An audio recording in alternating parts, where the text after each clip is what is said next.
For 500 years, the Roman Republic was this incredible monument to shared power, to law and tradition. But then, in just a few decades, it all came crashing down in a storm of civil war and bloodshed, ending with an emperor on a throne. So how? How did it go so horribly wrong? Well, to figure that out, we have to look at four key men who are right there at the center of it all, each one leaving their own bloody fingerprint on the crime scene. So, here's the big question, right? Did the Republic just die of natural causes, a slow sickness from within?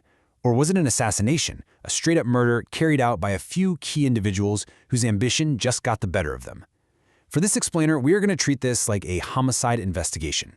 We're looking at the case for murder. Hey, we're not the first people to ask this.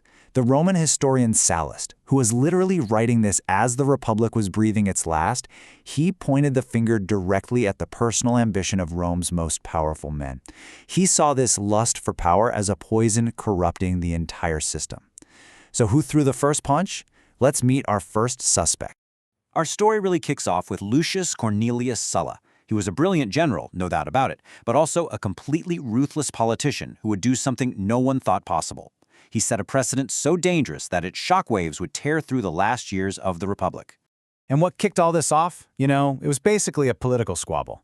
Both Sulla and his arch-rival Marius wanted the glory, and let's be honest, the massive payday of a huge military command out east. When the politicians in Rome didn't give Sulla what he wanted, he didn't just write an angry letter. He chose a path no one had ever dared to take. And you really can't overstate what a shock this was to the system. As the historian Plutarch tells us, this just was not done. A Roman army's job was to fight Rome's enemies, not to be used as a blunt instrument against Rome itself. Sulla didn't just break a rule, he smashed a sacred taboo into a million pieces. Once he had the city, Sulla unleashed this new and terrifying weapon of political terror, the proscriptions. This wasn't just chaos, this was organized, legalized murder. Think about it, he posted lists of his enemies in the forum, putting a bounty on their heads, and then used the property he stole from them to make his own supporters rich. And that, right there, is Sulla's terrible legacy. He proved, beyond a shadow of a doubt, that a Roman general with a loyal army was more powerful than the Senate, more powerful than the laws, more powerful than the Republic itself. He literally wrote a new, bloody playbook for how to get what you want in Rome. All right, so let's move on to our next person of interest, Pompey the Great. Pompey actually started out as one of Sulla's lieutenants, and boy did he take notes. He learned the lessons of his mentor's career, but he was going to add his own little twist to the method. Pompey's early career is just a masterclass in constitutional blackmail. He used the loyalty of his troops not to march on Rome, but to bend its rules until they were about to snap. First, he demanded honors he wasn't legally entitled to. Then he parked his army outside the city and basically forced them to make him consul, the highest office, even though he was too young. Finally, he got his allies to pass these special laws that gave him these gigantic military commands, concentrating almost all power in his hands. And you better believe people were freaking out. This quote from the Senator Catullus just shows you how scared the old guard was. They're basically screaming, "Hey, we've seen this movie before. This is how men like Marius become tyrants." They knew exactly how dangerous this was. But with Pompey's army looming, they were completely powerless to stop him. So this was Pompey's big innovation. He showed everyone you don't even need to march on Rome anymore. All you have to do is have a loyal army camping nearby, just waiting in the wings. The mere threat of force was now the weapon, and it was enough to make the Senate give you pretty much anything you wanted. Which of course brings us to the man whose name is practically synonymous with the end of the Republic, Gaius Julius Caesar. Caesar saw what Sulla did. He saw what Pompey did. He learned from both of them and took their precedents to their absolute, logical, and violent conclusion. Now, Caesar's path to war wasn't some snap decision. It was a decade in the making. It started with a political power play, the First Triumvirate, a backroom deal with Pompey and Crassus to basically run the whole show. Then he spent nearly 10 years in Gaul, forging one of the greatest armies in Roman history, an army that was loyal to him, personally. So when the Senate, now allied with a very nervous Pompey, told him to give up that army, he had a choice: obey and face political ruin, or don't. And what was his big justification for plunging the world into war? It all came down to a single word: dignitas. It's this core Roman idea of your public standing, your honor, your reputation. To his enemies, it was an outrageous, arrogant excuse. But to Caesar, it was literally everything.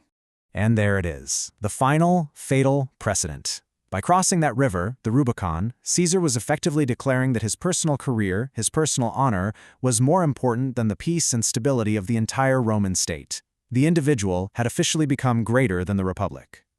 So after Caesar is assassinated, you'd think maybe things would calm down. Nope. Rome descends into an even more vicious cycle of civil war. And out of all that chaos emerges our final figure, Caesar's young, adopted heir, Octavian. He learned from every single person who came before him, and he would finally end the chaos by killing the Republic for good. Octavian teams up with Mark Antony and another general, Lepidus, to form the Second Triumvirate. But, and this is the crucial part, this wasn't some informal handshake deal like Caesar's. Oh no, this was a formal, legal, 5-year dictatorship. They brought back Sulla's prescriptions, but this time, it was an official tool of the state itself. It was state-sanctioned murder. This quote from Plutarch just nails the absolute cold-blooded horror of their rule. It wasn't about principle, it was a brutal negotiation, a bartering of human lives. They were trading enemies. I'll let you kill my guy if you let me kill yours. Friends, family, even political giants like Cicero all sacrificed to settle old scores and grab more power. By this point, the political logic in Rome had become grimly simple. The system that Sulla broke was now just a zero-sum game. The idea of sharing power was a fantasy. The only way to get peace was for one warlord to finally, permanently, stand victorious over all the others. And that warlord, after another brutal civil war, was Octavian. Okay, so let's circle all the way back to our original question. How did the Republic die? Was it a long illness, or was it a murder carried out by these 4 ambitious men? When you lay it all out, what you see is this clear, devastating escalation. Each man took what his predecessor did and just took it one step further. Sulla kicked the door down. Pompey showed everyone how to prop it open with threats. Caesar just ripped the whole thing off its hinges. And then Octavian, he came along, bricked up the doorway forever, and built an empire on top of it. So here's the bottom line. Was the late Republic healthy? Absolutely not. It was sick with corruption, inequality, and gridlock. But being sick isn't always a death sentence. It was the specific choices, the conscious, escalating decisions of these 4 men that turned a serious crisis into a terminal collapse. They administered the fatal poison. Which leaves us with one last, kind of chilling question to chew on. Did these men destroy the Republic? Or did the Republic become so broken, so dysfunctional, that it inevitably created the kind of men who would destroy it? That's something to think about.